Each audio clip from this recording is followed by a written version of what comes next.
खबर शामिल करते हैं साहिवाल से, जहां नुमाइंदे मोहम्मद इमरान खोखर के मुताबिक उम्मीदवार कौमी असम्बली हल्का एन 142 मोहतरमा आयशा अरशद लोधी 138 L9 जफराबाद आमद, जहां मोहतरमा ने सेठ जुल्फिकार चौधरी, आसिफ चौधरी, ताहिर महमूद, राना मोहम्मद खलील, नायब सदर MSF और सरदार नसीम अब्बास डोगर से कॉर्नर मीटिंग की। उसके बाद मोहतरमा आयशा अरशद लोधी 138 L9 पुरानी में मोहम्मद अली जट के वालिद शफी जट की वफात पर इजहार अफसोस किया और फातह ख्वानी की।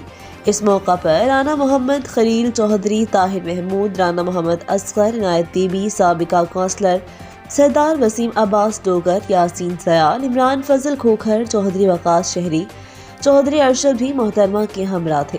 बादशाह मोहतरमा 139 L में मुख्तलिफ जगहों पर फातह ख्वानी की। मज़ीद खबरों के लिए देखते रहे रेड न्यूज़।